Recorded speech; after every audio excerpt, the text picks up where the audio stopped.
nous avons réhabilité ce qu'on appelle une ancienne sucrerie du XVIIe siècle. Cette sucrerie-là avait complètement disparu. Donc en voulant mettre des chais simplement pour stocker du rhum, qu'est-ce qu'on a fait? On a découvert qu'effectivement il y avait un patrimoine matériel énorme qui était là, qui était endormi. Et c'est vrai qu'avec la distillerie Saint-James, on a décidé carrément de nous serrer la ceinture et de remettre tout ça en mouvement.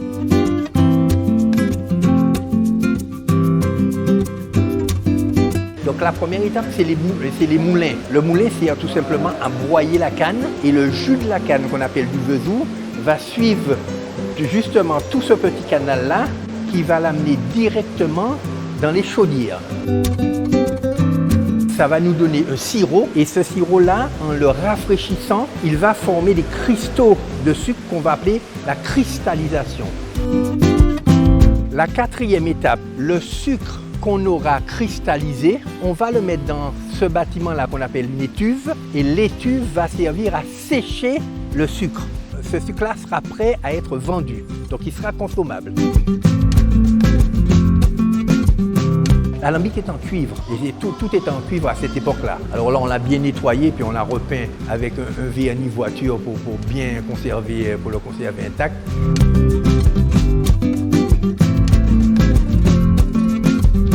L'Icali, c'est un tonnelier à la base, donc quelqu'un qui prend les fûts, qui les travaille, qui les brûle, qui les nettoie, qui les polie, etc. Et puis qui peut refaire des fûts neufs pratiquement pour être réutilisés. Mais c'est aussi surtout un artiste dans un premier temps, et surtout un tambouiller, donc c'est quelqu'un qui peut prendre un fût et puis le réduire en tambour. Alors nous sommes là dans mon atelier, l'atelier de tonnellerie.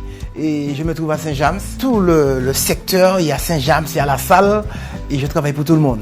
Et en fin de compte, ici, je rénove les fûts et puis surtout, en tant que musicien, je fais le tambour belay.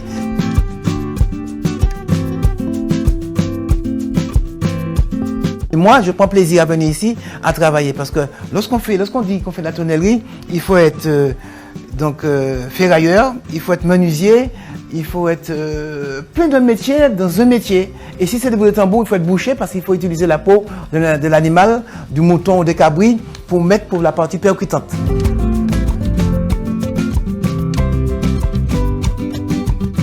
Alors aujourd'hui, bien sûr, avec la revalorisation de la culture martiniquaise dont on parlait justement avec le belay, avec le tambour, avec le rhum, avec le créole, avec la gastronomie, donc lui-même il a trouvé sa place dans ce monde-là et c'est vrai qu'aujourd'hui c'est un tambouiller reconnu, un musicien reconnu, un artiste de renom, je veux dire.